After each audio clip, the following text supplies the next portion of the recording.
cuffs are off, man. Get right. Too many left in these leagues, but I ain't gonna leave. I'ma get right. Get right. Down to the bottom and scratch it for all the... Hey everybody, Adam Rank here. What's up everybody? It's Marcus Grant. This is AJ Dillon of the Green Bay Packers. I gotta give a shout out to y'all at Get Right Fantasy. If you are not subscribed, what are you waiting for? You want to lose your league? Our league. Check out the Get Right Fantasy Network. You got to get right with the Get Right Fantasy Network. And best of luck with your podcast. Appreciate the support. And you're tuned in to watch my boys at Get Right Fantasy Network. Get you right. Enjoy the show. But I tune in every Friday. Strategies provided, I will lock in every way. So go and roll your sleeves up. Yeah, yo, roll your sleeves up. And I'm getting down, cause I roll my sleeves up. And I'm getting right, cause I roll my sleeves up. What up? What up? What up, world? We are back. I'm Anthony, aka Rasta. This is Get Right Fantasy Network. I'm here with my boy Phil Reskin from The Extra Point, joining me on this lovely Friday, concluding with our Friday night football game, which we'll get into here in just a second, man. How you doing tonight on this lovely Friday evening? Bro, we got Thursday night football was a banger. We got a special edition from Brazil Friday night, which was a banger. I mean, how else could you start week one, man? It was awesome, man. Ravens Chiefs Thursday night, as you said, man. Ravens 20, Chiefs 27. We were a toenail away, a Kevin Durant toenail away from a 2-point conversion to see if they win or lose either way. I like that he was going to at least go for it and wasn't going to go into overtime. So that would have been very interesting. I wanted to see that happen so bad. And then, of course, we just got done with this one here, a whole different type of ending, which just shows you the NFL script is crazy. Packers 29, Eagles 34 in a just display of fantasy points. Interestingly enough, concentrated in kind of just two areas for the most part, which we'll get into here in a second, I'm sure. But to kind of recap these things instead of just open talking about it, I wanted to play kind of a little game. You know, I like the games you play over there on The Extra Point, and thought we had to bring that here to get right a little bit here, man. So I wanted to come up with my version of it. Panic or nah on these guys here, man. So Andrews, who went 2 for 2 with only 14 yards. You pulled your mic out. This guy. This is why we can't have nice things. Nope. So we had Thursday night football. I know, Rasta, we got a show sheet up, so I know what Rasta's going to get into here in just a minute. But I just really quickly just want to give a quick take on the games overall. Look, if you had Saquon Barkley, man, what an introduction. What a performance. I think for me, it was expected he would get the workload, but I can't believe the 3 touchdowns, almost 4 touchdowns at the end there. Tremendous showing from him, and I think it's just a good expectation of what you're going to see primarily the remainder of the season. Obviously, I don't know that 3 touchdowns will be sustainable every week, but he's the workhorse. There's no competition. I did like how Will Shipley was on the field and Kenny Gainwell were on the field at the same time. But obviously the bulk of the Lions' share of the work is going to go through Saquon. So good to see A.J. Brown involved. Good to see Devonta Smith getting some run. I'm excited for Kellen Moore's offense. Good game, good teams, and lots of points. And that's, obviously what, as fantasy players, what we're excited about, what we're hoping for. For sure. I assume you were kind of just giving the recap. I didn't hear any of what you said. So talking about Saquon being the guy. I mean, I don't think there was any surprises there. I think it was more for me in week one. What I'm looking for is just kind of some confirmation or some answers to questions I think we all had from preseason, from camp, that we're wanting to see play out. Maybe not all of the answers in week one, but at least some indications, some clues, if you will. And obviously by week 2, week 3, we should have some answers to some of these big questions we've got. For sure.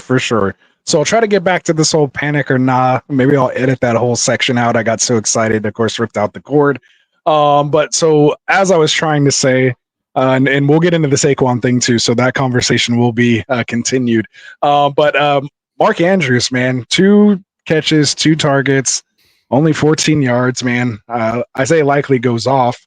9 catches on 12 targets for 111 and touchdown, almost 2 touchdowns, as we talked about.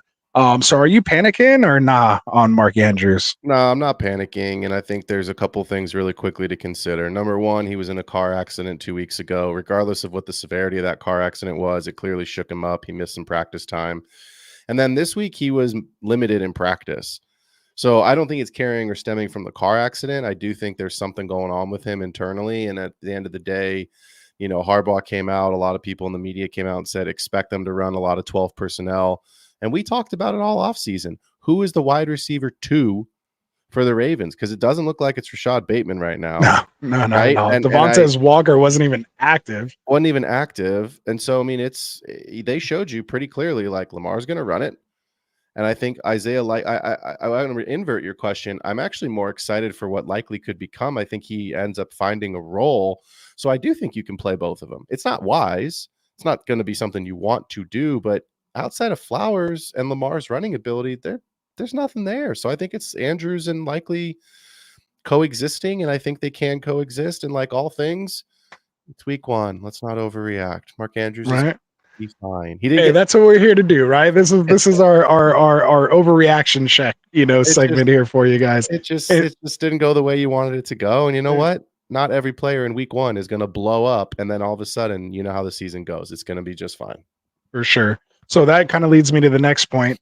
Derrick Henry, are we panicking on him? You mentioned Lamar, you mentioned Zay Flowers, you mentioned likely Andrews.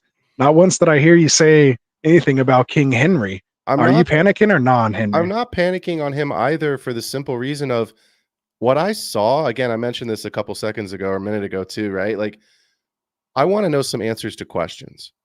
One of the biggest questions I had, if not the biggest question I had, was around Derrick Henry's usage. And I think you saw exactly what I expected him to be, right? Limited usage, obviously got the goal line work. I said on my show, I did some over under, some higher lowers on my show and a parlay card that I actually put together. And that's part of, my Thursday show. And I said Derrick Henry over the 0.5 touchdown. He scored. I think actually what it confirmed for me is, if Derrick Henry doesn't get a touchdown, you're going to be frustrated every single week, because what I heard, and I normally watch games on mute, and I do it because, to be honest, the announcers just irritate me. But I did have the volume on last night, and a couple things I heard was they want Lamar to look like this. They want Lamar to run this way. They're all these different times that he ran, they would have a comment after his long runs. I know it's not always the best, because obviously injury risk increases the more he runs, but that's his game. He's lighter. That's what he talked about in the offseason. So I'm not panicking about Derrick Henry. I'm just keeping the floor very high and the ceiling a little bit lower, or maybe right around where you drafted him is probably what you should expect. He's touchdown dependent. If he gets double-digit touchdowns this season, it's going to be a good season. It just might be weeks where he goes 3 for 34 with no touchdown. Yeah. So it's interesting, like you said, 1346, and then Justice Hill used a lot. 6 that was the other thing, catches, 8 targets, man, 52 yards, 18-yard long catch. Yeah.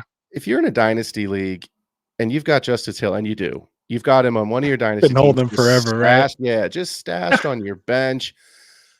I think he's gonna, at least what we saw in week 1. Again, it's a small sample size. It's only one game. I think he's gonna be relevant. I'm not sitting here beating the drum, go get Justice Hill off the waiver wire, spend all your fab and throw him in your lineup. But when we get into bye weeks, when injuries start happening, when we get later into the season, you might be happy to have Justice Hill, especially on your dynasty teams, because he looked useful. Mm-hmm.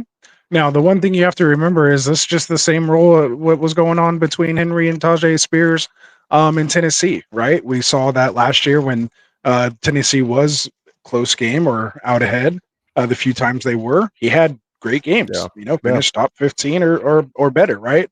And then the games they were trailing or behind, that's why Tajay Spears, had so much value as a standalone flex last year, because when they were behind, he was going to get used, just like we saw there, of course, being in a shootout against Mahomes, rematch of that AFC game. It's so funny in hindsight. You're like, yeah, duh.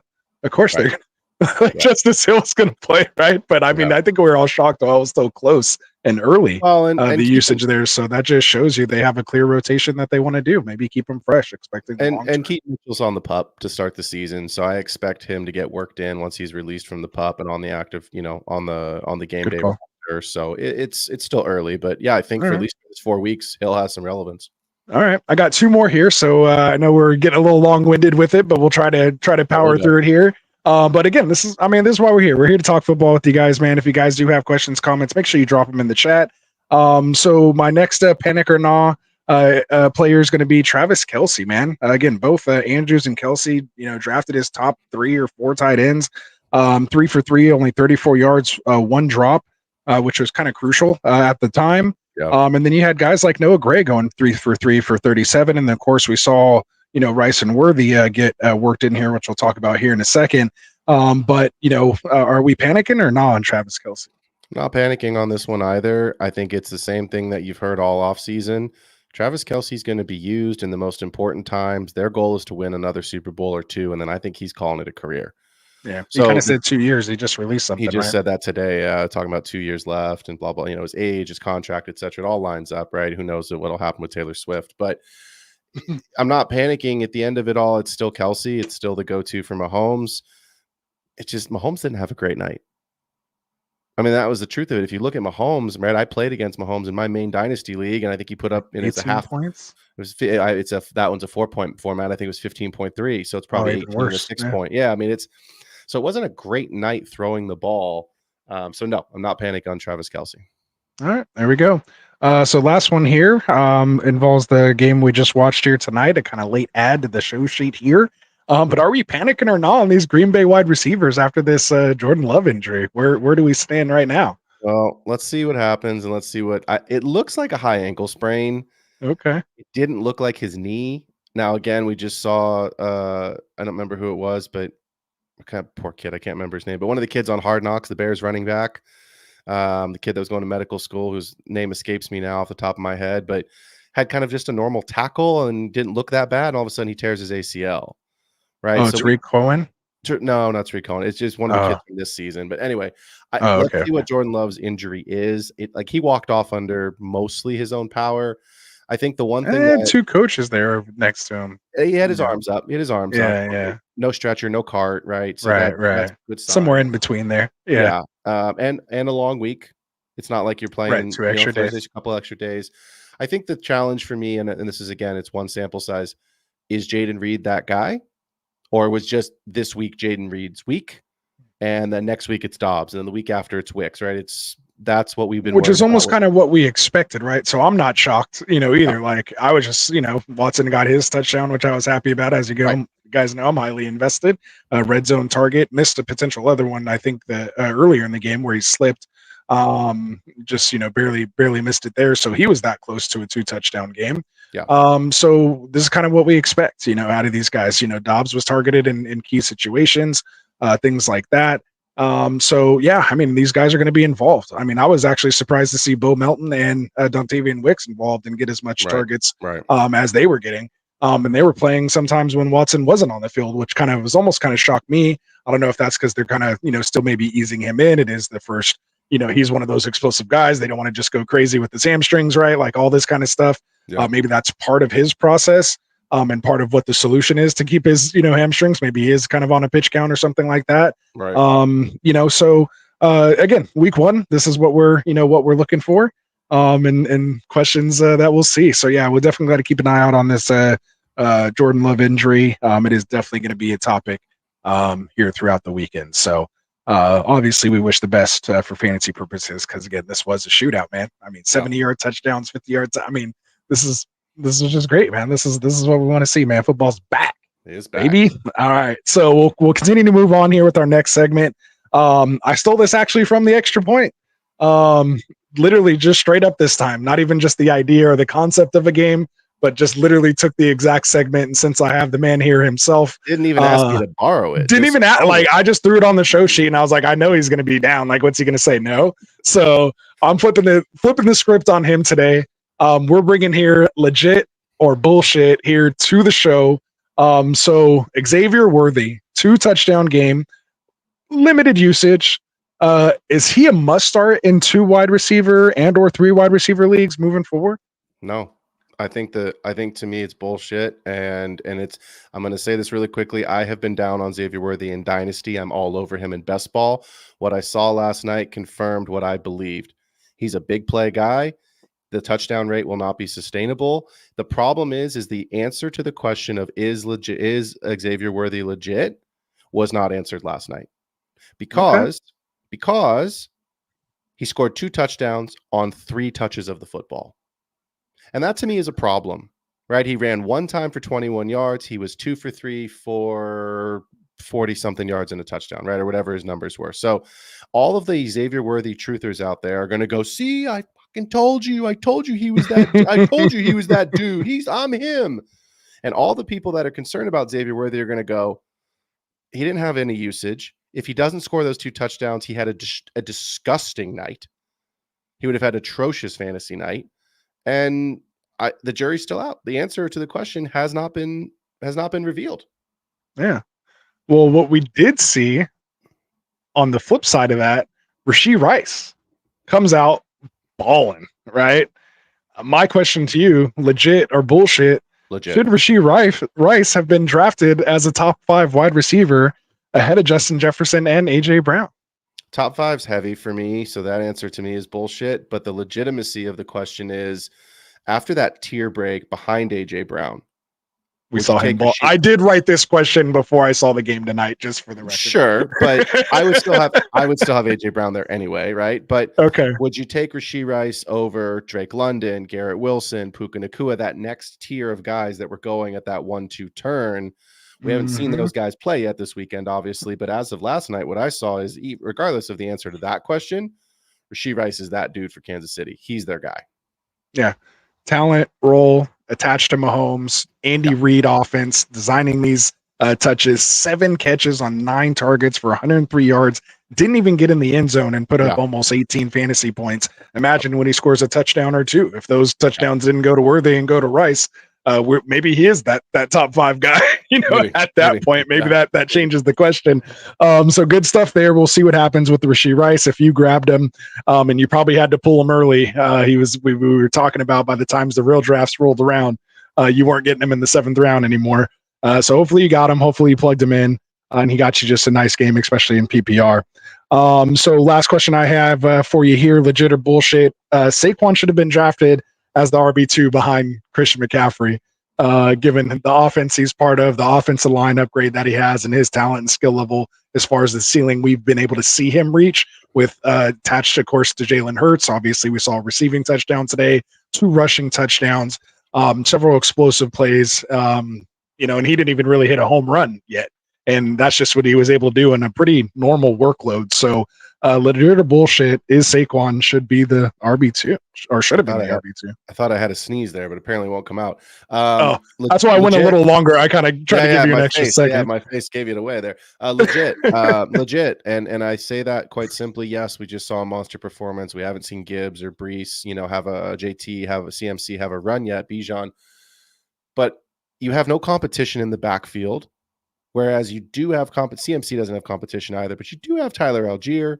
You obviously have David Montgomery, right? And then JT, I believe Anthony Richardson's going to, cut into some of his ceiling.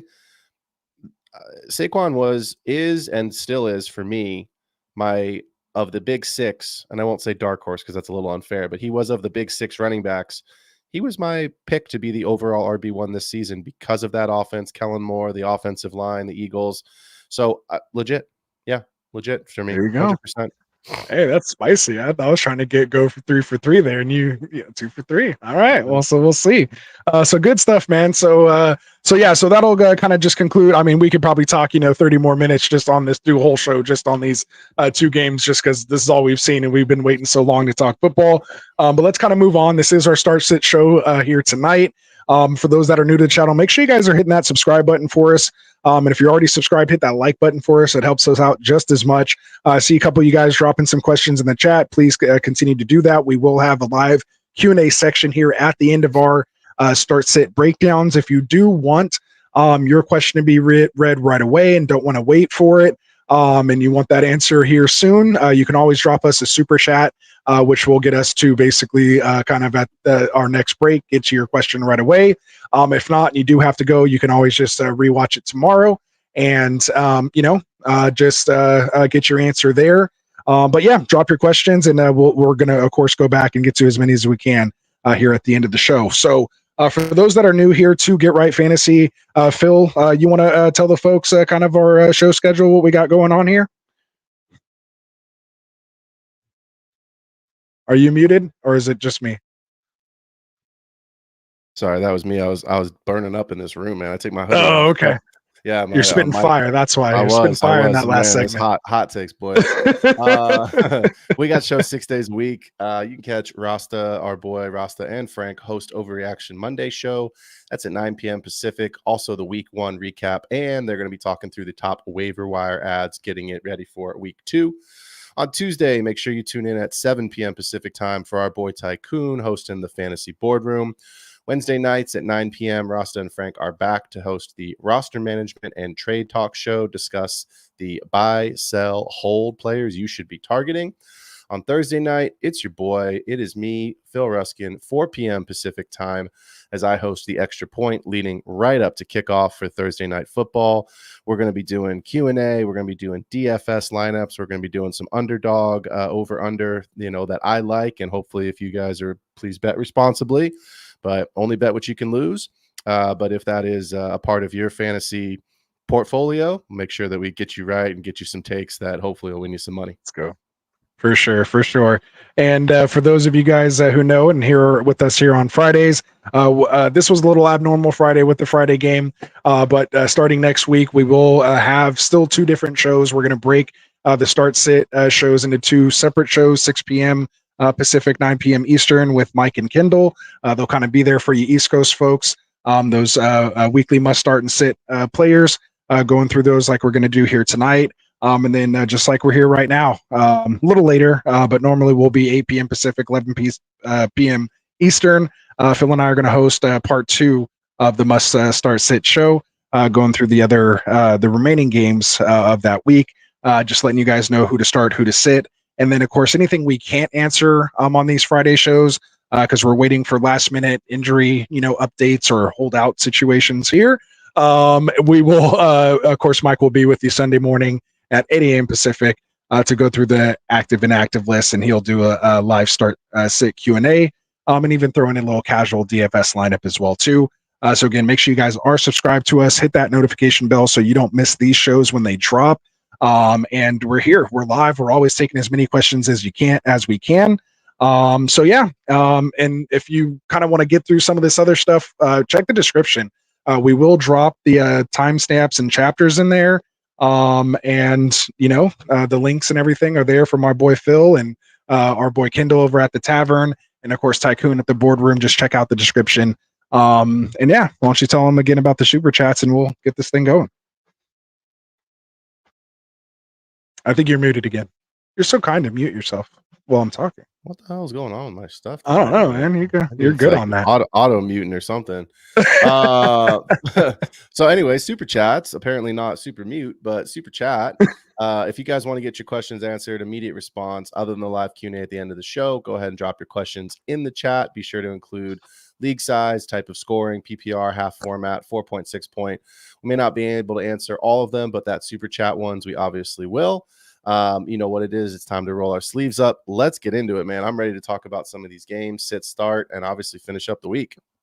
For sure. So before we get into the next 8 games that you guys, we left off on, there are a couple things on Wednesday we weren't quite sure of. So I kind of want to hit those real quick before we get into the 8 games here.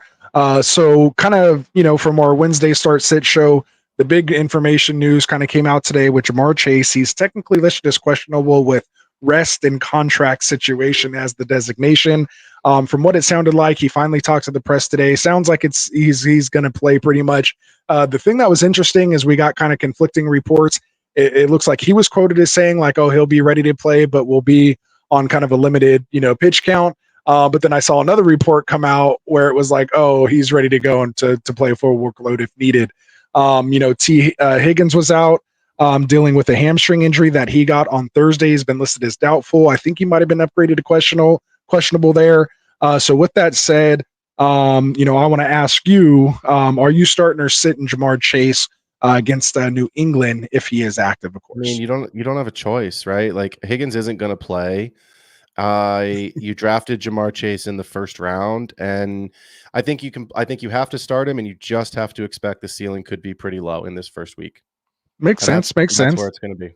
Right. At least it's week one, right? You'll hope when they get in the red zone, he gets the touchdown. That's what you'll hope. So the 4 catches for 60 yards that he gets, you hope one of those is the touchdown on top, and that'll make your week.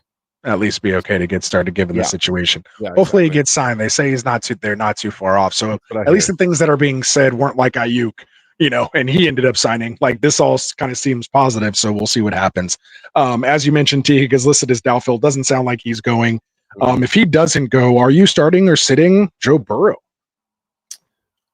In a 1 quarterback league, he's probably your only quarterback on the roster. So you're starting him. It's still New England. It's not a great offense. I don't think we're going to talk about this game tonight because we talked about it last week. So I'll just say this really quickly. It does make Zach Moss and Chase Brown, if you have those guys, a little more interesting, simply because you don't have the big receiving weapons. And then Andre Yeshovas is the free square on your DFS cards this week at $3,000. He's going to be very popular, but it's a free square to get some salary savings. I'm not starting him in my managed redraft leagues or any of my dynasty leagues, but in my DFS leagues and my tournament GPPs and my cash plays, I'm absolutely taking the shot. All right. What about Burton? Obviously, if Yoshiva moves up, that means Burton moves up as well too. Yeah. We saw what he did in the preseason. He was looked at in the red zone. Caught 2 touchdowns in the preseason. Would he be a sneaky play somewhere? I think it's thin, right? Like even Yoshi is pretty thin. So it's like I said, if I don't want to start one, I put it this way: I'd rather move off all of them, and if I have the running backs, I'd put the running backs into a starting spot because I think their roles could get elevated. Otherwise, the pass catchers in this week, we don't know what they are, but I think the Bengals are probably still, even without the big boys, probably still good enough to win this game. And if they win on the ground, fine. Yeah, I think it is the lowest projected game at like 39.5 points. We'll get into that here in a little bit. But yeah, so not a lot of scoring expected, and the scoring that is expected is definitely on the Cincinnati side. So last other kind of one here, and then we'll get into our this week's start or the second half of the start sit. Josh Downs officially rolled out. Does this mean you can start or sit AD Mitchell or Alec Pierce? Like neither, or maybe both of them against Houston, a potential shootout? I think if you believe it's a shootout, you can start Mitchell. I wouldn't start Pierce. Mitchell seems to be the guy. I'm not really in on Michael Pittman this week. I like the Texans defense. So I think it's actually a sneaky play that Mitchell could be the better of the 2 wide receivers as they try to eliminate Pittman and say, look, Mitchell in his first game has to beat us because we know they're going to be focused on the run game with JT and Richardson. So I think there's going to be some open looks for Mitchell, and he showed that last real game in preseason, man. He lost his helmet and still managed to get across the goal line. So yeah, I think he's a flex play if you need him. Very nice, very nice. All right, man. So let's get into it here. We'll start breaking down this. I want to say this week. Normally it would be this week. Like normally we'd only be doing the second half for us here. So we'll get into the first game. Where are we at timestamp wise? 28 something. Yeah, no, you're good. So let's get into Panthers at Saints, man. We have the Panthers coming in, giving 4 points to the Saints, who are favored here with a 41.5 point over under division battle. Obviously, we're sitting we're sitting a lot of guys in this game. Not a very fantasy positive game. To me, I only have the really must start as Chris Olave. But a couple people I do want to talk about. Let's start with running back here, Chuba Hubbard. Could he be a sneaky start here against the Saints? I mean, I think if you have no other choice, you have to start him. I would stay away. I mean, I know he's the only guy. Miles Sanders is pretty useless. Obviously, Brooks is on the pup, but I just don't like the game environment. I don't think it's going to be a high-scoring game. I think this game probably hits the under. You're really hoping that Hubbard finds the end zone, and if he doesn't, I don't know that it's going to be enough to really be a difference maker for you in your lineup this week. Yeah, I have him as my RB30, so like maybe if you need a flex and you're in a weird situation, non-BPR, something like that, maybe you can sneak him in. if you really are in that type of situation and then like a zero. Because remember, he was really kind of drafted as an RB2 in a lot of zero RB builds. Correct. As kind of like that Jerome Ford, Chuba Hubbard, and even cheaper version of Jerome Ford. Yep. So I kind of have him at RB30. We'll see what happens here against the Saints D. Yep. Also speaking of which, Deontay Johnson, what do you do here? Again, not too high of a scoring, expected game at just 41 points, but can you find a way to get Deontay Johnson in your lineup this week? Yeah, I think you can flex him, especially in PPR. I mean, look, I'm not a big Adam Thielen truther. I do believe the majority of the target share from Bryce Young is going to go to Deontay Johnson. It is Xavier Legette's first game ever, so we don't know what he is yet. And obviously at the tight end position, it's Tommy Tremble and Jatavian Sanders. So I think in a PPR flex, he's fine. I think Deontay's going to be fine. Yeah, I have Deontay as my wide receiver 38. You guys know I haven't really been as high on him. Just in this offense, I think his touchdown upside's limited. I mean, he does get open, and when open, Bryce, and when given the time, Bryce has been able to deliver a good ball, catchable ball. But we'll see what ends up happening. They've obviously upgraded this line, a bit here this year, so we'll see what happens. But sadly, as I'm looking at my rankings here this week, I had Jaden Reed as my wide receiver 36. So that sucks. Not anymore. Oh man, that sucks. All right, so let's get into it here. The other side of the ball, some players to discuss here. Alvin Kamara against this Panthers defense, weren't great, of course, last year. But on the flip side of it, this offensive line isn't projected great as well. It's going to be tough, obviously, with Ramczyk out. The big key missing piece there, I think that's even more so, hurting the passing game as well too. Yeah. But Kamara, is he startable as an RB2 or a flex this week, or you trying to go elsewhere? I would like to go elsewhere. Unfortunately, I think a lot of zero RBs. He is your RB2. Brian Burns is gone on the other side of the defense from Carolina. He's in New York now, so that does give me a little bit more confidence. But again, I think this game hits the under. Ryan Ramczyk out for the year. It's Derek Carr. I think you can start Kamara in a PPR as your RB2. I wouldn't flex him if you have two other running backs. I just don't like the game environment. And transparently, because I can see the show sheet, I'm not starting any of the Saints wide receivers or Taysom Hill until I see it. We know Clint Kubiak's the offensive coordinator now. There's supposed to be more pre-snap motion. Okay, give me a week, and then I'll figure out, other than Olave, if I want to start the Saints. Yeah. Fair. Yeah. So again, we're sitting Bryce Young, we're sitting Sanders, Thielen, Xavier Legette, Jatavian Sanders, although he will be starting getting his first action today with Tremble and whoever else is there out. So it'll be him and actually converted wide receiver Jordan Matthews there as tight end this week. And like you mentioned, we're sitting Derek Carr and Jamal Williams. Again, interesting play with Miller being out, but I have him as a sit as well. Yeah. All right. So we will move on here to Vikings, who are favored by 1.5. I think only like the second team so far that we've discussed, road team that's been favored here. Vikings. Are they favored, or are the Giants just that bad that they're like, no, you can't possibly win even at home? Right? Like, I mean, you normally get, I wasn't going to go there, but since you did, I mean, usually you do get 3 just for being the home team. So the fact that it's 1.5 swung the other way, that's kind of telling you what it is. And again, the Vikings don't even really have that great of a defense, right? No. This is, one of those teams, we're kind of is almost a great fantasy team because it's that nice mixture of talented offensive players. Maybe not as much at the quarterback position. We'll get in that in a second. But, and kind of a bad defense, which, provides some shootout opportunities and points being put up on the board. So let's get into this here. Again, Vikings favored 1.5 at the Giants with an over-under of 41 points.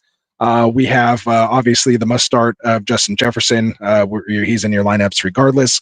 I have the guys to discuss here. Let's start with Aaron Jones at the running back position. Are you getting Jones in your lineups here this week as like an RB2 flex player? I mean, I don't have Aaron Jones on my teams because I don't believe in Aaron Jones, but I think so my answer is no, but don't have to make this decision. But I think for the people that do, yeah, you have to play him because you drafted him as your RB2 because of where he was going ADP wise. And we just talked about it. The Vikings defense doesn't scare me. So I think he's probably touchdown dependent, but high floor, low ceiling.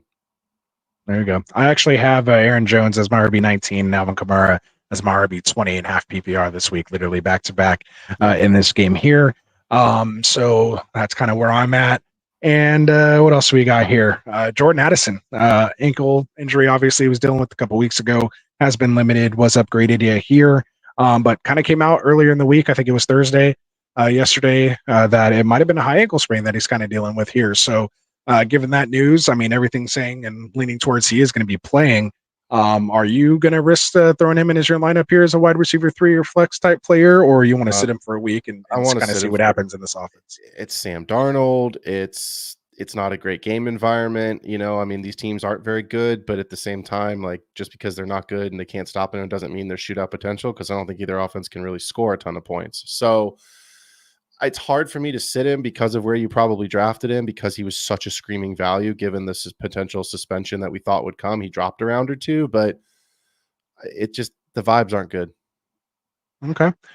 Which, like you said, low scoring opportunity, which brings us to another interesting point of obviously high drafted player here this year, the rookie, asking the family to unretire number 1 so he can wear it. So obviously they think it was even worth him going to ask what you think. So I almost kind of want to change the question here. I assume we're starting Neighbors this week just based on where you drafted him. Possibly. No, yes, no. Fire him up, baby. Fire him up. All right. Okay. So with that said, I wanted to ask a separate question here. Do you think plus or minus 10.5 targets in this game? Over, under? That's a good line. I'm going to take the under because of Daniel Jones. Okay. I didn't say catchable targets, just targets in his general area. I mean, it's going to probably be the over in his general area, because who the fuck else is there to throw it to? I mean, look, Malik Neighbors this week, and the reason I say fire him up transparently is I want to see it. I think we're all excited to see it, but it's the same argument that we have now. I'm not putting him in the Justin Jefferson category yet, but it's the same argument we have about Justin Jefferson can bring Sam Darnold along. Sam Darnold does not have to have superior quarterback play to support a Justin Jefferson wide receiver 1 season. We believe that same thing about Neighbors. Neighbors can help Daniel Jones more than Jones is going to help Neighbors. To me, he can do special things with the ball in his hands. Even if it's a 3-yard screen and the kid runs 16 yards, 20, 30 yards on his own. So yeah, fire him up, put him in there. Yeah, get him in there. Get him in there. With that said, said, coach. Exactly. Brings me to almost a sadder point after what we just saw with Saquon. Giants fans, classic Mike, sorry, I'm sure you're reeling right now. I saw the group chats going on. You guys could have had a 3-touchdown Saquon Barkley type guy that just literally you could give him the ball and throw it to him, and he's just kind of put the team on your back. Now you're going to see a guy named Devin Singletary. So maybe not his name exciting, but are we finding a way to get Singletary in your lineups this week, or do you have him at, you got him as starter sit, or what are we? I'm not. I mean, I like the appeal of the fact that there's really nobody else there. Tyrone Tracy didn't have the world's greatest preseason at all, and Eric Gray had 1 big run. So I don't really think there's a ton there to take snaps away. But again, there's just not much on this team. So if you're playing a decent defense, and I don't think that is the Vikings, but if you're playing a decent defense that has enough cover corners that can take Neighbors away and stack the box so that Singletary can't beat you, I don't know how the Giants win games. So I want to see it for a week before I'm, ready to, because I want to, again, that's one of those questions we had coming into the season. What is his volume and workload really going to be like? And I'd feel better not. I think he's touchdown dependent. I think that's what's going to make or break his week. All right. Fair enough. I have him as my RB 26 right ahead of Javonte Williams. And if you guys know how I feel about Javonte Williams, just having him 1 spot ahead. I'm just like, again, it's the Minnesota defense. I don't know. They lost Daniel Hunter. I mean, that's a tough blow, man. That's a lot. On that line. Yeah. So we'll see. I mean, he's going to get the workload. There's Tyrone Tracy. I mean, there's really no one there is going to compete with. So, I mean, 20 RB 20. I mean, I'm not getting crazy or anything. But if you're in a certain situation, I could throw him in a flex or as your RB2 in a 0 RB build.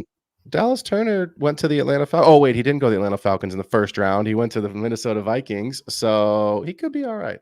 We'll see. He might be all right. This is an interesting defense here for the Vikings. We'll see what he does. Couldn't help working in Atlanta. Dig. There you go. All right. So I have Sam Darnold as a must sit, in one QB and super flex leagues, so that's why I didn't bring him up. I also have Ty Chandler as a sit. Maybe he could have been a player to discuss. Ball Powell, Munt, Daniel Jones, Robinson, and Slayton, the other Giants wide receivers. I have those all as sits. Anything there you disagree with? Or are you ready to move on? Let's move on. All right, let's do it. So bringing up our next game here is going to be Raiders at Chargers. We have the Chargers favored, not by 39.5, by 3.5. I apologize for the typo there. And we're looking at a 40-point over-under, which did actually drop. It opened up at 43.5. Obviously, the news here with Chargers wide receiver Palmer dealing with a knee issue. So I have really no one in this game as a must start. Do you agree or disagree with that? Yeah, I don't think there's anybody that I'm really plugging and playing into the lineup. The exception might be Devontae Adams, simply because he is the volume guy. He's the alpha. Let's discuss it. We did. Yeah, I mean, we saw him be the number 2 overall target earner in the league last year behind CeeDee Lamb, and that was with mostly Aiden O'Connell. Now, Aiden O'Connell is the backup, meaning Antonio Pierce clearly believes that the Minshew is giving him a better chance to win. So if you're telling me that Minshew's giving us a better chance to win, sorry, I hate the Raiders. I'm a Niners fan, but I was like, you're getting close there. Yeah. You were really assuming the Antonio Pierce role. I was in the coach. I could see the branding behind me. There's the coach in you. It was the coach in you. You're right. It's always the we, right? Yeah. Point being is that I think at the end of the day, you are going to see Devontae Adams just get peppered with as many targets as he can possibly take. So I think I don't think he's a must start, but you probably drafted him to start him, so he's probably in your lineup. All right. Let's talk about Zamir White. Obviously, he was kind of taken in that RB dead zone here. Obviously, the opportunity with just Madison and who else? Lauby. And they still have Abdullah as well, too. I don't know. I haven't looked at that. I hope we don't have to look that deep on that. I was going to say that'd be a little tough. I think it is, though. Anyone in the chat want to let me know. But yeah, so are you finding a way to get White in your lineups? No, I mean, I'm not. So this is another question that I have for the season is what is his pace? His pace at the end of the season was insane. We know it's not sustainable. But what's his usage? What's his volume? I'm not getting him in the lineup this week, even though I don't think the Chargers are that good. This game kind of reminds me a little bit of the Saints-Panthers game. I think it hits the under. It's not a very sexy game. I don't know there's a ton of points here, and I just don't see these offenses going up and down the field. So I think White is touchdown dependent. If he's your RB3 on your roster depth chart, I'd sit him. But I know a lot of people are excited about him because they believe he's going to be a volume monster in the way that ended. So if he's your RB2, you're playing him and you're hoping that he does start this year the way he ended last. All right. The only other guy that probably this offense will go through, because I do have Myers as a sit, is going to be Brock Bowers, new rookie tight end drafted. Looks like he's active and gonna be active here. I think he was dealing with some kind of something. I don't know. I didn't write it down, but I saw he was active today. So are you getting him in your lineups, or are you kind of waiting to see him? He was drafted like kind of early, like compared to other tight ends. I mean, he was being drafted almost like a starter. It depends where you draft. Like, it depends when you drafted. If you drafted him if you drafted him 2 or more weeks ago, yeah, you drafted him as a starter. I saw him go as the tight end 10 in the league that I just had last week. So I mean that's still a starter in a 12-man and 10-man league. It's true, but like it's thin. I want to see it. Again, I'm not a big fan of Gardner Minshew and O'Connell, whoever. I mean, we know it's going to be Minshew at least for a bit, but I need to see it for a week. Sam Laporta broke the model last year. Historically, rookie tight ends start very slow. Laporta obviously had the career season, or the career year in his first, It's also because of those 10 touchdowns, which I don't see this Raiders offense being able to do. So that's my argument against Bowers. But I'm with you. Yeah, I would if you can afford to sit him. If he's your only tight end, you're hoping he catches a touchdown. Fire him up. Yeah, just like any tight end, basically at that point. All right. Good stuff. Njoku or Bowers? Njoku. I would have said Goddard or Bowers, but he's already played. Fairmouth or Bowers? Fairmouth. Okay. That's all. All right. So you mentioned just maybe not being able to move the ball up and down the field here. Obviously, we got to talk about the other side of the ball, Justin Herbert. Do you have him as a start here this week in 1 QB or super flex leagues? In Superflex, I think you probably have to because he's probably your QB2. All In right. 1 QB, absolutely not. No, Okay. we need to. I think we've talked about this, so I won't make a huge point on this. But Yeah, for yeah. those that are new, we just don't believe the Chargers are going to be able to run the ball this season the way that we expect that they're going to eventually be able to run the ball, which means Herbert's going to have to throw. I just don't see it this week. I mean, Palmer's banged up. We don't know what Quentin Johnston is. We've never seen McConkey. Sit him. All right. Are you sitting all those guys? I mean, Gus, Dobbins, Palmer, The McConkey. Are any of these guys going to start? one I would consider is Gus, and that's like if he's my RB2 because I went super heavy at early quarterback and super heavy wide receiver. Maybe I did draft a McBride or an Andrews early, and I punted that position. That's when I would Maybe you start took like Jonathan Brooks before you actually took your RB2, and you had to reach and get Gus as your RB3 too. Right. Yeah, Okay. We've seen those builds. All right. So, so good stuff there. So, of course, that leaves Minshew, Myers, Trey Tucker might be one of those DFS kind of plays, though. He might kind of get behind this Chargers defense and have a big play. I wouldn't be shocked if that were to happen. That's kind of just been his boomer bust kind of MO. Mayer, who's been talked about as being in that 11 personnel, 11's 2 tight end, right? No, 11's 3 wide receiver, 12 personnel with the 2 tight end. I don't know why I did that. And then of course DJ Shark, it looks like he's out. Basically here we won't mention his name with the 2 initials as the other wide receiver there. And then of course Hayden Hurst, the tight end there. We're sitting him. So we will move on. And we see you guys' chats in there. Week 2, we got you here. We will be doing live Q&A. So yeah, drop your guys' questions in the chat when we get to the live Q&A section. We will get to them. If you do have to go and want your question so you can interact with us live, drop us a super chat, and we will get to it in between these in between these breakdowns. So we will move on here to our next game. We have Broncos at the Seahawks. We have the Seahawks favored by 6 with an over-under of 41.5 points. I have my must starts in this game as Ken Walker going up against this Broncos defense, who allowed, I think, the most points to running backs last year. I think that was a lot kind of based on that Miami at Denver game. I think it was a little skewed. I have to kind of look at the DVOA, stat on that. But either way, it did happen. So you can't say it didn't. But yeah, so Walker I have as a must start here. I have DK Metcalf as a must start, but I kind of I have him in between that. Let's just give it a little quick discussion. Obviously the only reason I have him as a potentially even not starting him is he's getting Surtain. Obviously he signs the big contract here. Most likely will get shadowed by Pat Surtain. It's what they showed to do against them last time these 2 teams matched up.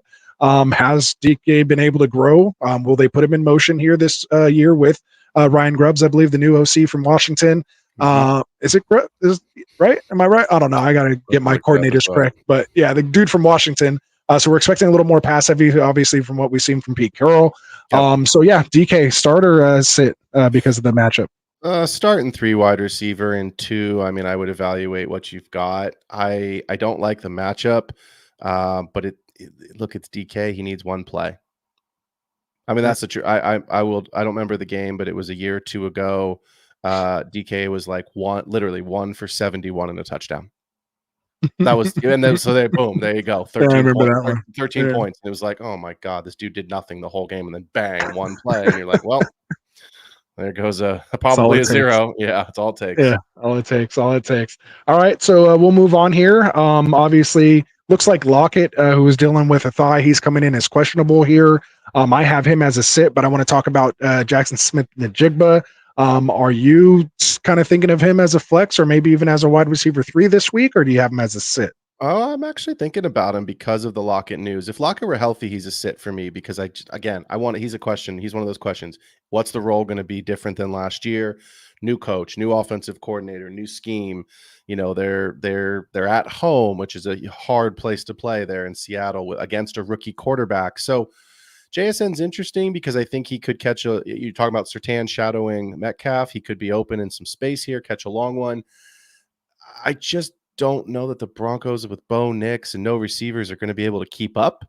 So I think it's a really good day for Kenneth Walker to just get 5,000 carries. You know what I mean? Like he's just Kenneth Walker is, to me, is one of those like pretty locked into my lineups, and then in my DFS lineups, I'm staring his name down at his price point pretty hard right now. All right, let's talk about the other running back here in this game, Javonte Williams. There was talk about will he even make the team? Obviously, now by the time we get to the season, he's the RB1 and looking, the best he's had since his injury. Do you have him as a starter sit this week? I actually am considering him as a start for the simple reason that I don't think that Bo Nix and Cortland Sutton are going to be able to throw it a ton. So I think it's a volume play in the flex. If he's in your 2 RB spots, it is what it is. I mean, I think if you can afford it, you'd love to sit him and wait a week to see what that committee looks like with McLaughlin. But as of right now, I think he's the starter. I think it's a volume play. Even if McLaughlin takes some carries away, I just don't believe in the Broncos passing attack. So I think it makes both those players interesting. If you lost T. Higgins and now all of a sudden you need a flex spot and he's on your roster, that becomes interesting now. Okay, so you said you are still comfortable as an RB2 in certain builds, of course, your 0 and 0. Yeah, builds. so I mean, if I started with Bijan or Brees and I didn't take anyone until, Javonte as my 2, then yeah, I think, again, I think this week, especially with Bo Nix, his first game on the road in Seattle in a tough environment, I think the running backs in Denver are interesting, similar to what we could see in Cincinnati this week. All right, and then McCullough, is he flex worthy? In PPR, leagues, of course. In PPR, yeah, in half, no. Okay. And then you mentioned Sutton. Do you have him as a must start here this week, or you kind of want to see what happens? He's a sit. I need to see Bo Nix. He's a sit for me, even though there's nobody else there. Look, if he didn't, he had a good touchdown season last year with Russell Wilson, but the volume and yardage was awful. So I don't. I'm not into it. Apparently, Dolce's been having a good offseason in camp and preseason. We know rookie, quarterbacks tend to lean on that tight end. Do you see Dolce as a potential sneaky streaming tight end this week? Or I think if there's a touchdown in this, I have this as like a 17, maybe 14 to 17 points for the Broncos. So if there's a touchdown, I think it goes on the ground. I don't think, and then maybe they throw one up for Sutton, jump ball situation. But I don't want Denver's tight end room. Fair enough. And again, we will get to your guys' chats here. Again, if you want us to get to it in between our breakdowns, just go ahead and drop us a super chat. And before we get to our next game here, I just want to tell you guys, of course, a little bit about our boys here that help us do this thing here for you. UnderdogFantasy.com, man. It's the best and easiest place to play fantasy sports. I know I enjoy doing their best ball tournaments. We live stream them here all off season. For those that don't know, best ball leagues are leagues where you just kind of draft your team, and basically that's it. There's no season-long time commitment. There's no waivers, no trades, no setting your lineups each week. You can just literally draft hundreds of teams, as my boy Phil here has done this offseason, going crazy because it doesn't really replace like your regular redraft leagues or anything like that, or your managed leagues. So again, and really importantly, I like it because it helps you prepare for your actual managed leagues, just understanding, player ADP. And hopefully getting you to gain an advantage in your regular home league drafts. So now that it's kind of in season and some of those bigger tournaments aren't here, I do enjoy their pick'em contests where you could just basically pick higher or lower on any player stats like total yards or receiving TDs. And when you do sign up, you'll get a free pick here, the Dak Prescott pick. If you do sign up using that promo code GetRight before Sunday, it's basically plus or minus or higher or lower than a half a total yard.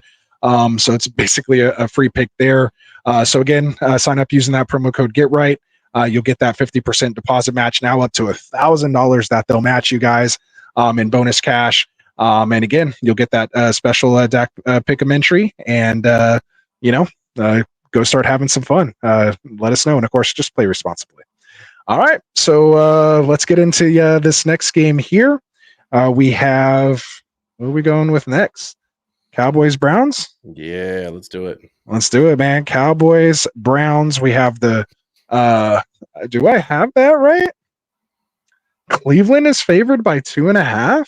I have to look. Is that where we're at? That can't be right. Did I mess that up? Hold on, guys. We got to check this. Cleveland's favored.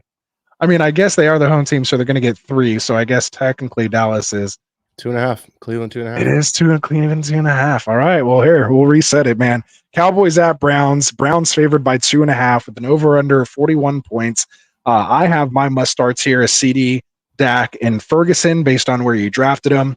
I'm not looking to sit Cooks, Tolbert, Foreman, or Moore. Someone I'd like to discuss, though, is this Cowboys backfield: Rico Dowdle, Zeke, Dalvin Cook. Obviously, I have him as or I didn't have him on here. I had Cook and Cooks. I'm sitting both the chefs over with the Cowboys here this week. But yeah, Dowdle and Zeke, tell me about it. How are you feeling with these two? Myles Garrett. That's all you have to say. Myles Garrett's a game. Look, Aaron Donald retired. I think that makes Myles Garrett potentially one of the best, if not the best, defensive pass rusher in the game. I don't want any part of this backfield. I don't think it's going to be very good. I actually, if you're into weekly picks or any survivor pools, confidence points, I have Cleveland winning this game. And that's more of me of like a stick it to Jerry all in my ass. So like you're just not you're not little like, fandom at like, play here. Yeah, like no man, like I don't see it. First of all, they're talking about Dowdle potentially being the lead back. I won't say starter, but they'll say the lead back. And stay away. Not with Myles Garrett on the road. No. There you go. All right, well, let's talk about the other side of the ball then. Jerome Ford is kind of one of those RB2 darlings this week. You have Dallas is projected as one of the top offenses. Micah Parsons, obviously these linebackers. Yeah. A lot of money spent on that side of the ball. But it's Ford's backfield. Foreman hasn't really shown or done anything this offseason to show he's going to get a significant role. Yeah. I've been touting all offseason that, Ford's been one of my guys. I've been, he's definitely my guy. I've touted his patch catching ability, which doesn't even really get talked about. Averaging almost 4 catches a game last year. So Jerome Ford, man, do you have him as a starter sit this week? I have him as a start even against Dallas because of exactly what you just said. The volume is there. They're at home. I think they're going to win the game. I think he's going to score a touchdown. I think he's probably their best opportunity to score a touchdown. So to me, it's just you just have to go into it with a lower ceiling because it's Dallas, right? But I think because there's no one else there and we're not super stoked on Deshaun Watson and the passing options, yeah, I think you can start him. I mean, look, if they were playing Minnesota, he'd be the start of the week, but I think you can still start him even against a tough Dallas defense. All right, well, let's talk about another guy here on that side of the ball, Amari Cooper, their wide receiver 1. Had a little mini holdout at the beginning, but this guy's just constantly just produced wide receiver 1 numbers. Seems like he's always like banged up or hobbled or limping too, keeps coming out on the field and just keeps putting up and he'll just bust out randomly out of nowhere and just put up a 30 or 40 point game just because he can. Cooper, is he in your lineups this week? He's in the lineup because I think he is the go-to in this pass offense. Keep in mind, he's probably going to draw Trayvon Diggs as his shadow. So that's a difficult cover matchup, but coming back off the ACL. So maybe he's not full Trayvon Diggs. Yeah. You're betting on the talent of Cooper. I think he's a flex play this week. And revenge game narrative. Maybe. I mean, it's in Cleveland. I was going to say he's in Cleveland and he's been in Cleveland a couple of years. Not like he just got tricked. So, I think you can put him in your flex spot and hope that if they get a touchdown, it goes through. A passing touchdown goes through him. I'm out on Jerry Jeudy. I'm not in on Deshaun Watson. David Njoku was a league winner last year. Now, granted, that was with Joe Flacco. He was. I had him too. Shout out to my 42nd place there in underdog, man. No doubt. I think if you drafted Njoku, you probably drafted him as your tight end 1, so you're playing him. Right. There you go. And I agree with that as well. And I'm actually a little more bullish on Cooper this week. I do like his potential. I think they'll, move him around as well too to maybe shake that Diggs or just, kind of see exactly where Diggs is at. And I think they will challenge him. That is their offense right now, right? You're talking about, again, not technically an RB1, with Chubb obviously being out. So I think they force feed their number 1 star player on Cooper, right? So I actually have him. I feel comfortable starting him as a wide receiver 3. And I'd have to really check and see where do I really have him, because he might even be sneaky up out there at that wide receiver 2. As we got closer to draft time, I just found myself kind of when I was at that spot in the draft and saw kind of Cooper's name, he was someone that I was like, all right, I actually have him ahead of DK Metcalf, and I like that matchup there. So, I have him as wide receiver 16. So, right behind Debo, London, Cup, and MHJ. All right. So, let's see. I think we pretty much talked about everybody there. So, we can go ahead and move on. Not doing too bad, but we'll try to pick it up here a little bit. So we have next game here is going to be Commanders at Bucks. Bucks favored by 3.5 with the over under of 42.5. I have my must starts as White and Evans. Rashad White, Mike Evans. I do want to talk about Chris Godwin. Are you finding a way here to get him into your lineups, or you want to see something first? I actually like Chris Godwin this week. There's talks about him drawing Mike Sainstrill, if I'm saying that last name correctly, the rookie. He's back in the slot. It's a new offensive coordinator. I don't project the Commanders to be very good. The Bucks are at home, so I think you can actually play Chris Godwin this week in your flex and in 3 wide receivers. I think you can put him in one of your wide receiver spots. In DFS, I like Chris Godwin a lot. He's a player that I'm interested in at his price point being in my lineups. And on the other side of the ball, I know we're going to talk about him, so I'm going to get us there. Go ahead. Yeah.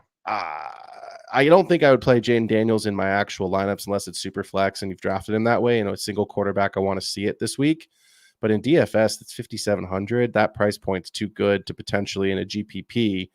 Just hope that he has a crazy rushing game if you're looking at a Baker Godwin stack on the other side of the ball. If you're looking at a White, Godwin on the other side of the ball with a bring back of Jaden Daniels. So not in managed leagues, but in DFS, don't rule him out of your player pool at the quarterback position. Get the rushing upside. There you go. And let's talk about the other quarterback on the other side of the ball. Washington last year gave up the most points to the quarterback position.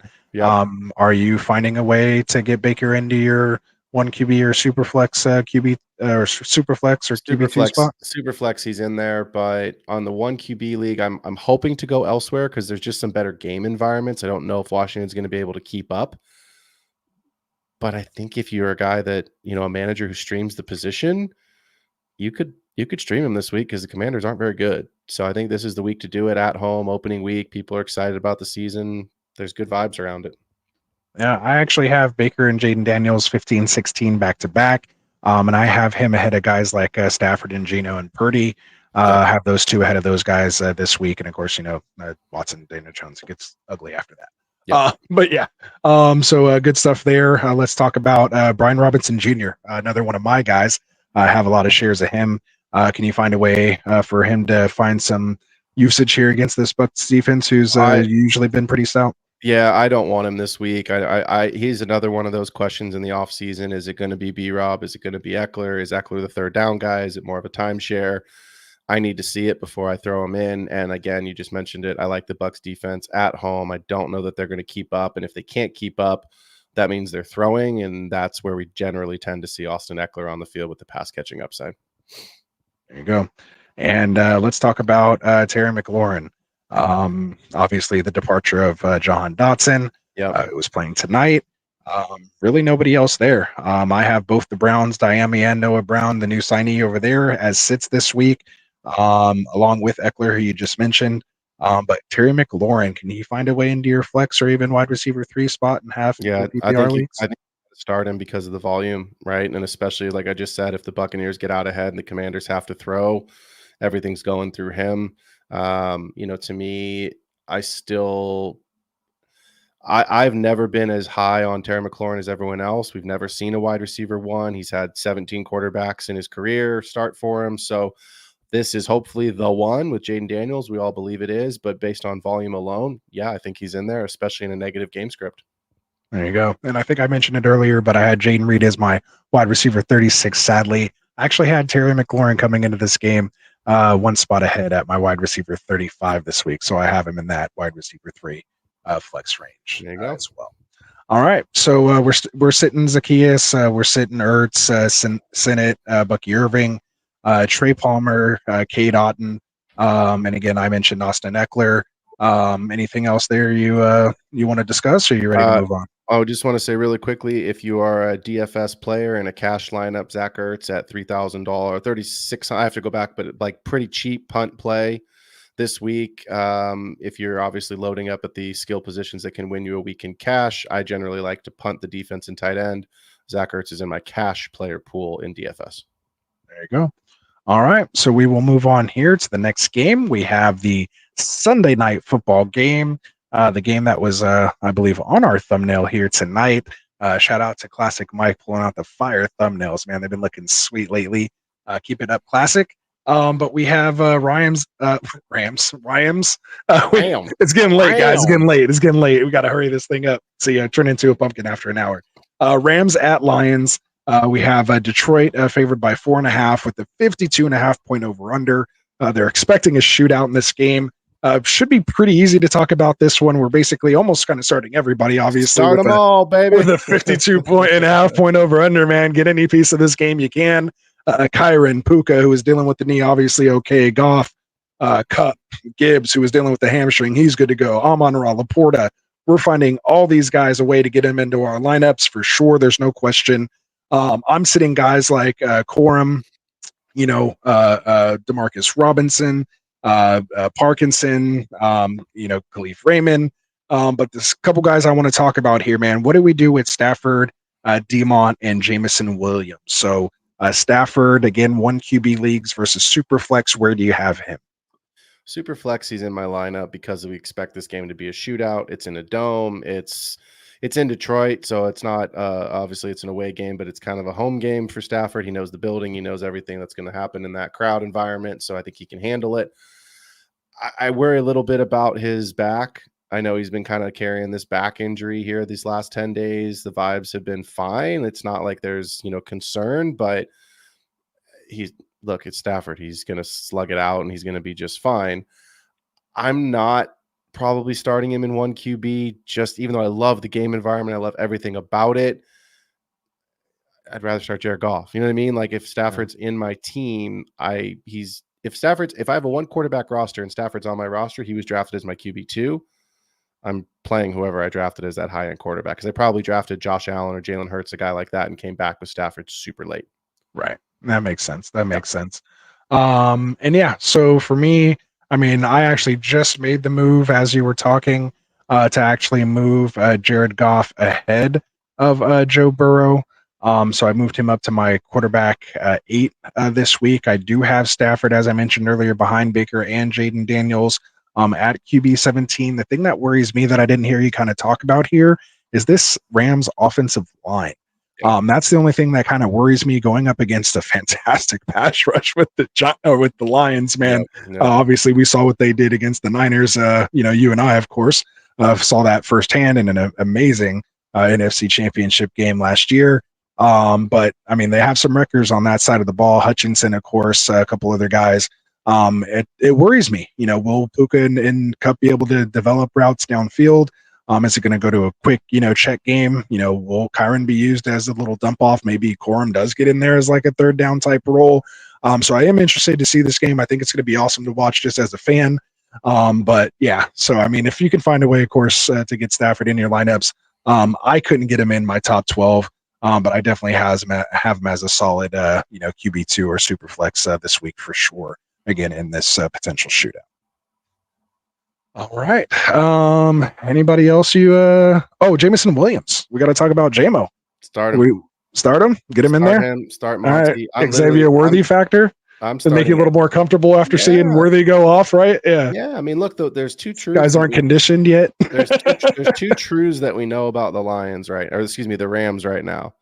They have a great offense that we love and we want pieces of, and their defense is atrocious. So start them. You're starting all these guys. I would start Monty and I would start Jameson Williams and hope he gives you what he normally can give you on his big week, games is a big, long touchdown. Okay. And that is what's in. Obviously, again, with no Aaron Donald there on that side of the ball, but, they did, make some moves over there. So, we'll see. But again, like you said, it's not expected to be great. I do have Dave Montgomery as my RB 17 here this week. So I have him as a solid RB2. Yeah. All right. So we'll move on, man, here to the game you and I, I'm sure, are waiting to talk about here. Good thing they put it last because we probably would have spent maybe like 30 minutes on it if we had it first. It sucks though, man. We have to wait the longest to see a game to get this Super Bowl loss taste out of our mouth. And it could even be worse just to lose against the Jets, on Monday night with everybody watching in a Super Bowl hangover. But don't let me be Debbie Downer here. Talk me off the ledge here, my guy, my fellow Niner brethren. We have Jets at Niners. Our boys here are favored by 4.5 with an over-under of 43.5 points. Obviously, the interesting offseason with Trent Williams and Ayuk and, all this stuff going on. As far as the fantasy outlook, though, we'll try to keep it to that, not get too sidetracked here. And I'm talking to myself mainly. My must starts in this game, of course, are Brees, Wilson, and Christian McCaffrey, even though he's dealing with this ankle/Achilles type injury right now, which is a little worrisome. But I still have those guys as must starts. Let's talk about the quarterbacks here in this game. Aaron Rodgers and Brock Purdy. Again, two good defenses that these guys will be going up against. Obviously, Rodgers coming off that Achilles, and again, you and I know Purdy all too well. So, are there ways to get these guys in your lineups here this week? I'm sitting both of them. I just think the defenses in this game are too good. I think if you get rushing touchdowns from CMC and Brees, then that lowers the ceiling for Rodgers and Purdy. And the truth of the Niners is the same as it's always been. When it's your week, it's your week. And if it's not that guy in your lineup, it doesn't burn you. It's just not going to be great, right? So you're starting Ayuk, you're starting Debo, you're starting Kittle, and you're doing what you always do when you draft a 49er player not named CMC. You're hoping that's the week that he is the one who has been schemed, because Shanahan will always do that, right? He knows the opponent really well, especially now with one of his former defensive coordinators coming over with the Jets. Little right? solid revenge game here. I think you're starting all of the skill position guys and sitting the quarterbacks, and like always, you're hoping for the touchdown or the big Debo run. Yeah, and I mean, Aaron Rodgers always trying to stick it to the Niners any chance he gets, but we've always kind of got the better of him. So suck it, Aaron Rodgers. No, I'm just kidding. We'd love for you to come on the show, actually. Right. Yeah, exactly. So just to put that out there. All right, you mentioned Ayuk, you mentioned Debo, you mentioned Kittle. So that means obviously, even though with Mike Williams looks and sounds like he's going to be on a pitch count, but looks like he will be active here this game coming off that ACL. Williams, Corley, Tyler Conklin, little interesting. I have him as sit here this week though, but those consistent, 83 targets he gets. I'm interested to see him and Rodgers to have a potential connection there as maybe the second target behind Garrett Wilson. What's your over-under on Garrett Wilson targets this game? If I over-under at 11.5. How many times is Aaron Rodgers going to throw the ball? Because 99% of those are great. That's why I said it at 11.5. Oh man! All right. So and then of course we're sitting Mason with CMC being active and Juwan Johnson who have him as a sit as well. Yeah. Juwan Johnson. No. Juwan Jennings. Johnson plays for the Saints. How did I get auto-corrected on that? That's messed up. Oh, my God. Oh, my God. Third and Juwan. We can't do that. I got to fix it on the show notes. All right, so there we go. All right, so good stuff, man. All right, so let's get to this live Q&A, man. That was awesome. Those are the 8 games. Can't wait for Sunday, man, to get this thing going, get some red zone going, and just watching 3-4 games at one time. I mean, I'm just getting so excited, man, after especially seeing these last 2 games. So let's go for it, man. So I'll pick a question, you pick a question. So we'll scroll back up to the top here and get to your guys' questions.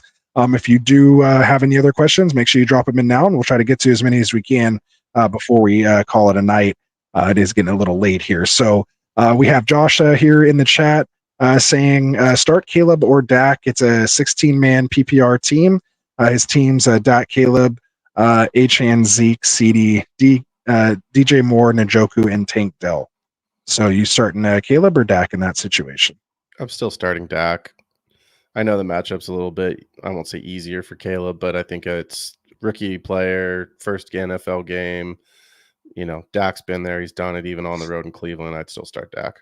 That's where these people are looking at my show notes and my rankings, which they are on our website, getrightff.com. If you guys want to check out our rankings that are up there. I have Dak as my QB 13 and Caleb as my QB 14. So back to back. So Dak to me as well. Do you have one, or you want to pull up the next one? Javonte, Brian Robinson, flex non-PPR. So basically a standard league. I would play Javonte because I believe it's the more likely of the two to score the touchdown. Jaden Daniels could siphon it. It could go a bunch of different ways. Again, we talked about that game. I don't know that there's a ton of touchdowns there for the Commanders on the road in Tampa. So I'll start Javonte in a standard league and hope he falls in the end zone.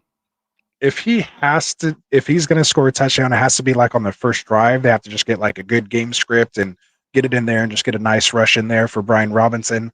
I technically have Javonte Williams at 27 and Brian Robinson Jr. at 29. Just because, again, that matchup with Seattle there. And like you mentioned, I think he will get the touches as much as I don't like it. I almost want to just change it because I feel like I need to stay on brand with Brian Robinson, and how I feel about Javonte. But I guess push come to shove, I do have Javonte ahead here. So, yeah. Although I'm rooting for Brian Robinson and have him in several places. So Sure. I hope he still scores either way. Sure.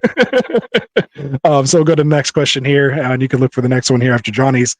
He says, in PPR, are we still starting with Burrow, or should he risk it and go Caleb Williams this weekend? So we kind of talked about this at the top of the show, missing T. Higgins, potential pitch count for Jamar Chase, might have to play Burton and Yoshiva. No tight end really there with Gesicki maybe. But what are you doing here, Burrow or Caleb? I mean, if Chase is there, even on a pitch count, you're playing Burrow. I mean, I think if this is week 2 and we see something, if we see enough from Caleb, then I would actually start Caleb because I don't like the weapons. And again, New England's awful and you probably get it done on the ground, but I want to see at least 1 week from these rookie quarterbacks, especially in a single QB league. If it's super flex, then we're not even having this discussion. But in a single QB, I need at least to see 1 week before I'm putting him in the lineup. Exactly. Again, I have Williams as my QB 14, so just outside that QB 1, range in a 12-person league. And I did just move Burrow behind Goff, but I still have Burrow as my QB 10. So I'm definitely Burrow over Caleb as well. Yeah. You got another one or? Yeah. Similar vein. What should I expect about DJ Moore this week? I think he's probably the go-to target this week. I like this. I like his week. I like his upside. It's the Titans, so they want to throw a ton. Brian Callahan coming over from Cincinnati as the new head coach. Cincinnati threw the ball at the second highest rate, pass rate over expectation last year. We don't love the running backs. Apparently, they're coming out today even saying that they expect a 50-50 split between Spears and Pollard, but both of them are pass catchers, meaning I think if this game has points in it, it's going to be points through the air. I think Levis should be able, he throws a good ball. He may not be the best quarterback, but yeah, I think DJ Moore is going to be good this week. And if there is a touchdown, I think it goes his way. Yeah. And with that said, Keenan Allen is dealing with that heel injury. Obviously, Dunze is the only other target there. Obviously, we like the talent, but again, his first game, still just getting used to being a rookie and all that kind of stuff. I think that he will lean heavily on DJ Moore this week. So I am comfortable starting him as my wide receiver 2, I believe. I have him at wide receiver 20. So yeah, he's kind of right in that middle of that wide receiver 2 range for me this week. So next question we have here is from our guy here, eWeek 2K. He says, need a RB2. He has Swift, Ford, or Chase Brown. It's full PPR, so sounds like one of those hero RB builds. I have several benches, at least on mock drafts, and a lot of best ball that have these these exact guys as my RB 3, 4s, and 5s. Giving you a little time here to think about it. Who do you have over Swift, Ford, and Chase Brown?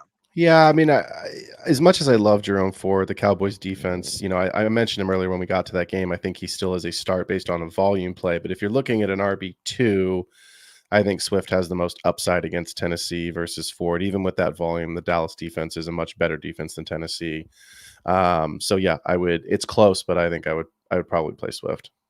Yeah, I actually have Ford here as my highest ranked RB at RB22 this week. You guys know he is my guy, so might be kind of wishing that maybe more than thinking about it, processing in that way. But no, I mean, again, I just like that opportunity there. Again, his work in the passing game, I think, can give him a nice floor there for you. The thing I'm worried about with Swift, of course, is the touchdowns. Right. We've seen the RB2 behind Swift be the kind of touchdown leader basically every stop he's been in the league. And so they did not trade Khalil Herbert, so he is still there and could be a thing. Again, Rashawn Johnson's also a bigger back as well. And so, he could be used in short yardage and goal line. So we'll see what happens here. But yeah, I go Ford. Not too far behind him, though. I have Swift at my RB24, so it's not as bad, I guess, as maybe I made it let it out to be. And I actually have a bigger gap between those two guys and Chase Brown, who I do still have as a potential flex option here as my RB36. But I could easily see myself getting him like ahead of like Brian Robinson and Zamir White here with Higgins being out. But the thing that's keeping Brown down for me, it's New England. So they may not have to be in that passing type situation really. And again, I think it's a little higher Zach Moss game, as you mentioned, who I don't have too much higher than him at 33, but I might tinker with that a little bit as well. So next question, he says flex spot full PPR, Ridley or JSN? Calvin Ridley. He's the one in that offense. JSN is the 2/3. I think if the Bears and Titans are close, they're still going to be give me Ridley. Okay, I think I'm Ridley as well.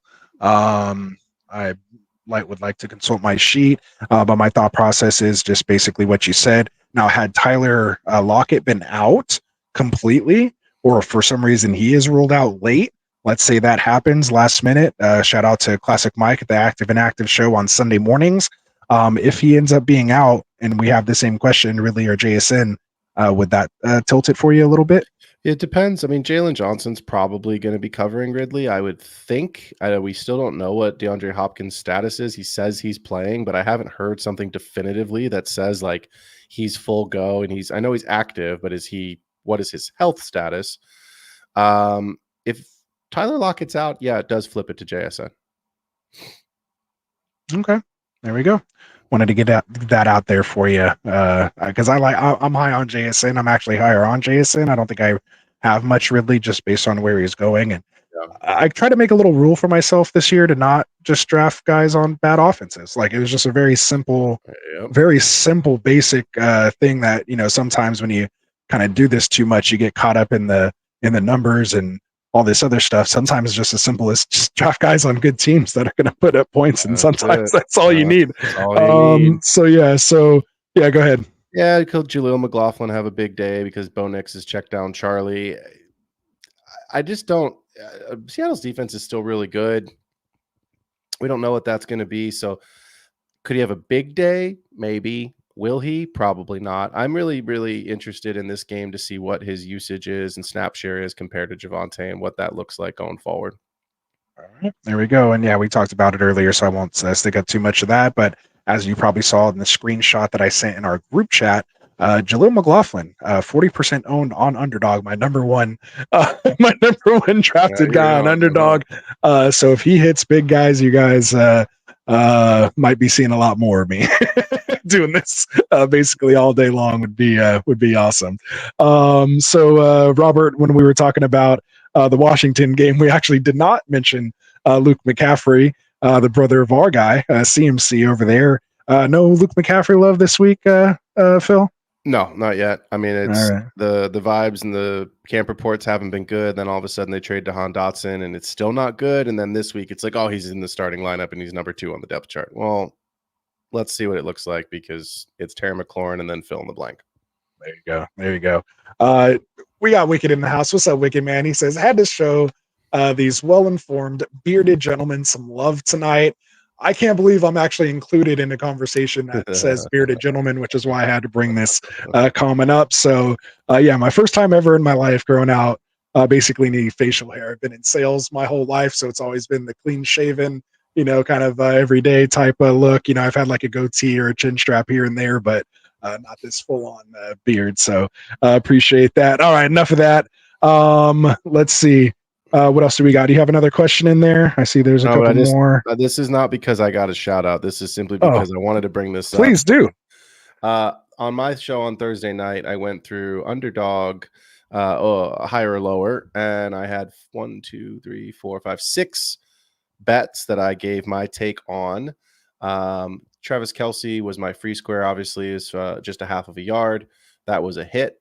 So we won there. Derrick Henry with an over rushing touchdown. We took the over. That was a yes. We hit there. Whatever Rice, the Saquon bit was. we hit that. Yeah. Rashee Rice, 61.5 receiving yards. I took the over. That was a yes. Mahomes, 1.5 passing touchdowns. I took the over. That was a no.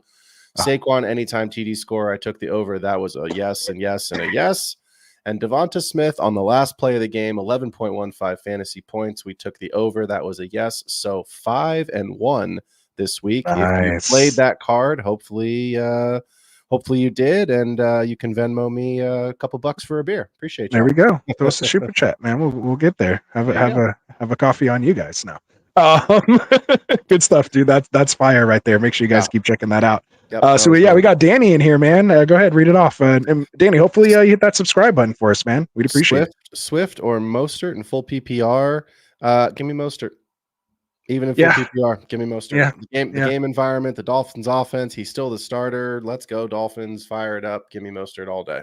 Yeah. Until I see him not scoring like the most touchdowns and being the RB2 in the league, I'll believe it while he's healthy. So I'll go Mostert. I mean, they're basically the same kind of. I mean, if you want to talk about injury history, they're basically the same guy. Just Mostert's been healthier, more recent, and produced higher, more 100%. Recent. So there you go. Pretty easy. You got another one there? Yeah, with Higgins out, who would you plug in? Odunze or Ridley? It's Ridley in PPR. I love Rome. Rome's going to be a great player in Dynasty. We've got tons and tons of shares. I need a week. Demario Douglas, Keon Coleman, BTJ. I'm going to let you go first because I think I know what I want here, but go ahead. So interestingly enough, I'm sure everyone in the audience is probably saying and thinking we're probably both going Keon Coleman. But interestingly enough, give me Brian Thomas Jr. in this Miami shootout with an option here. Get him into your flex lineup over these guys. I want to see it with Coleman first, but give me a little BTJ in there. Get a little saucy this week. But I mean, we all know Coleman has the potential highest upside being attached to the best, quarterback and all the targets and all that. Our brains are, it's like we're in sync, man. Oh, really? Oh, okay. Give me BTJ. If they're not playing Miami in this game where they're going to have to keep up, it's Keon Coleman, obviously, but give me BTJ this week in week 1. So, and because I've kind of seen it in the I've kind of seen it and that's what I mean, they kept running Coleman out with the second string. Once they pulled the starters, Coleman was still out there. Like they needed him to still get more reps. And we talked about this. Coleman wasn't a high drafted or highly touted prospect. It was his landing spot and the quarterback and opportunity and situation is what made him fly up our draft boards, not necessarily the talent. And we didn't see it flash in the preseason. But we saw Brian Thomas Jr. flash here in this offense. So, and again, with this potential shootout, with this going against this depleted Dolphins defense, man, give me some BTJ. I'm with you. Last one here, 12-team league. He has Jordan Love, Saquon Barkley, and Bijan. Woo! Drake London, Devonta Smith, Evan Ingram, flexing Christian Watson. On the bench is our boy Jaden Daniels, Gus Bus, beep beep, Xavier Worthy, Keon Coleman, T. Higgins, Luke McCaffrey, Darnell Mooney. What do I do if Love has an ACL tear? So as we've been doing the show, I have Jordan Love in my main dynasty league. It is a start 2 quarterback league, so not even super flex. You got to put 2 guys out there each week. I have Anthony Richardson and I have Jordan Love. So I have been checking this the entire show. Bless you, Rasta, times 2. It was 3 actually. Thank you. So 3. There you go. Right? It was a tough one there. Yeah. I just saw a tweet that said it is a sprained MCL and or a high ankle sprain, but we'll see how accurate that is. So we don't know. Obviously, I would 100% assume they're going to be doing if they've not already done an MRI, but what facilities like in Brazil. The question is, what do you do if Love has an ACL tear? Nothing. You start Jaden Daniels. Yeah, you just roll with him, man. You drafted him for a reason. We expect the rushing upside, like any other quarterback, to be there. You've seen Justin Fields be a QB1, and he's not even a starter on his own team, but his rushing upside for fantasy because of the scoring makes him a valuable play, and that's obviously what we expect Jaden Daniels to do with better passing accuracy. Yeah. The good thing is you'll get to see it for a week before you have to throw him in your lineup next week. So it might be more of a next week issue. At least right now, you got pretty much a full game out of Love at this point. And let's just hope it is an MCL, which is about 2 weeks, maybe even a week. Put a brace on it with the quarterback. He's not real mobile anyway. So let's hope it's just that. High ankle quarterback. Maybe he gets back in 4 weeks. Typically 4 to 6 weeks on a high ankle, but again, he's not a mobile guy running. The biggest thing with that high ankle at a quarterback, you have to make sure he can protect himself. Right. That's the biggest thing, not trying to get, usage out of his foot. Just you want him to be able to at least be able to move around in the pocket. And this lineup, at least what he's sharing with us here, is there's so much ceiling at your running back position that if you've got a little lower ceiling at the quarterback room, you should still be able to win plenty of games with Saquon, Bijan, Drake London, and Devonta Smith in that group. And apparently the next man in the gold jacket, Xavier Worthy, I think they actually already gave him the gold jacket. I think they did that after the game in the locker room. Man, it's saucy over there, huh? You're defending. I could tell people were coming at you for that take all off season. I got hit up so many DMs today. Like, I told you he was that dude. Like, bro got 3 touches of the football. Can you take a deep scored breath, on 2 of them though? He scored on 2. That's explosive. Right. And I just want to say this. Have you ever heard of a player named Sammy Watkins? Because I'm pretty sure he played for the Chiefs, and I'm pretty sure he had monster week 1s for the Chiefs, and he's sitting on the couch. So I'm not saying Xavier Worthy is going to sit on the couch. I like Xavier Worthy. I think he's a good football player. It was evident last night. I'm not ready to put him next to Jamar Chase and Justin Jefferson at the 101, 102 for the wide receivers coming off the board next year because the kid scored 2 touchdowns on 3 touches. Let's just pump the brakes just a smidge, right? Just a bit. Take a big giant. Just be happy that he got that, right? Now he has some value. So if you do have him in Dynasty, maybe you could sell him. We'll get into that, on Wednesday. Feel like the captain of the police squad and Bad Boys 2. Woo-saw. Woo-saw.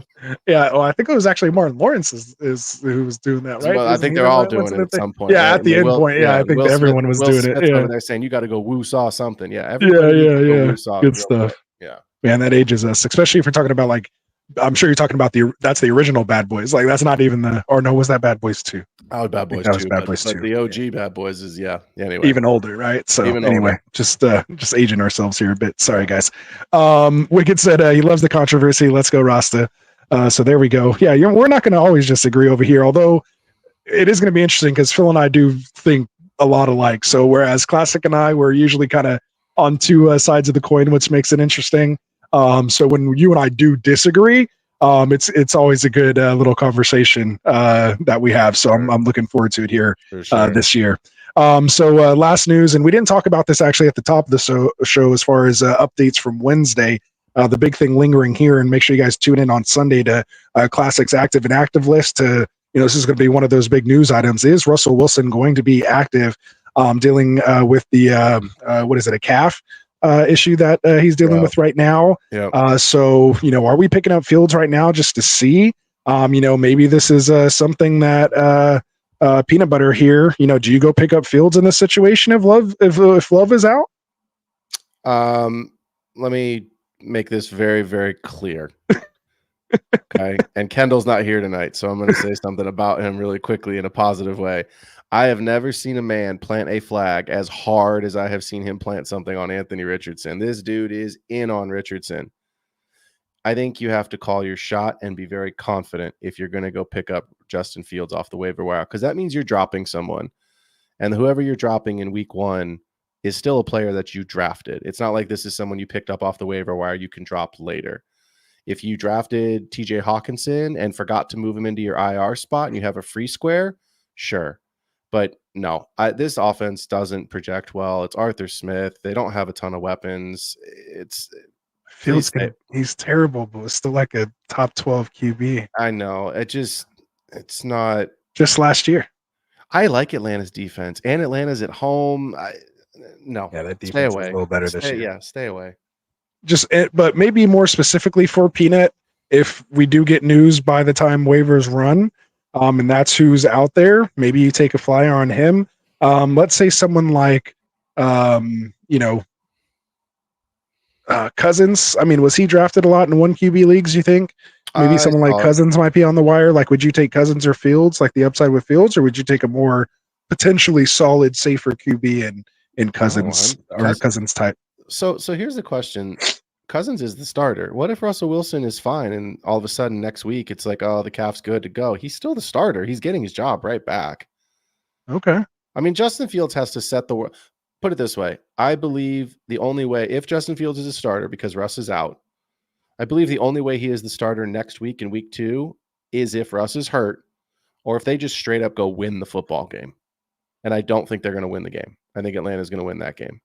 There you go. All right. You heard it here. There it is.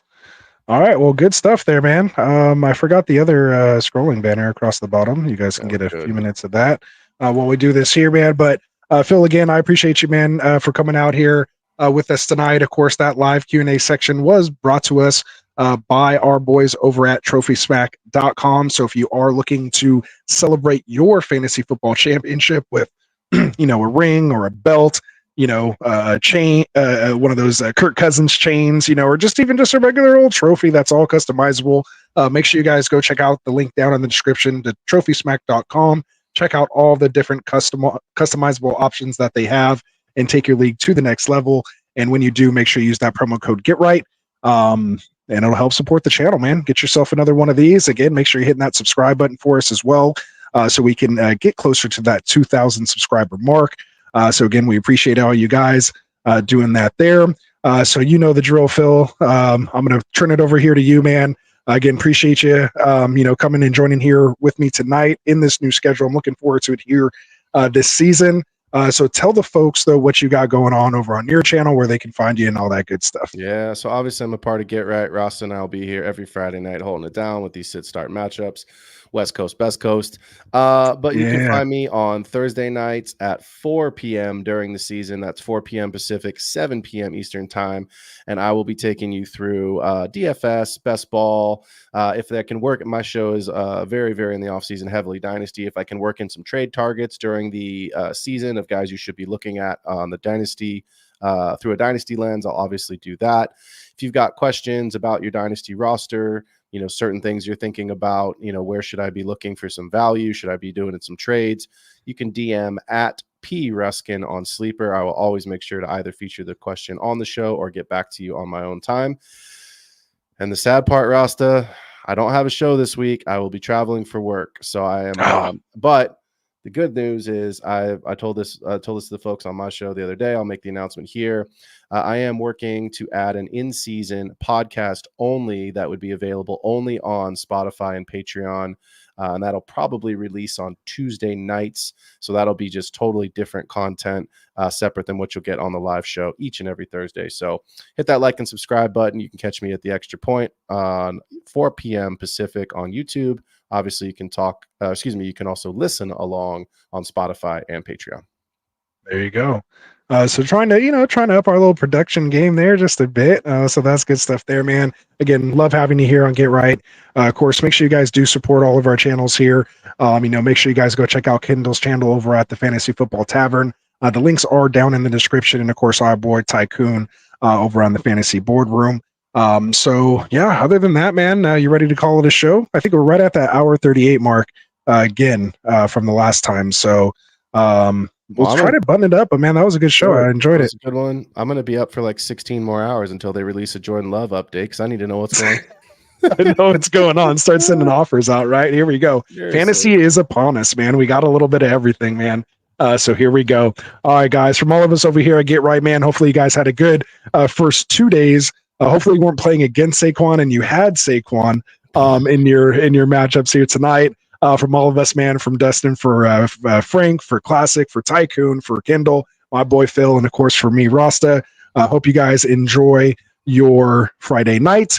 We will be back here on Monday with our overreaction, give out some game balls, and of course go over our top waiver wire targets. So we'll look forward to seeing you then. Having a good night. Enjoy. Marking nothing, but I tune in every Friday. Strategies provided, I will lock in every way. So go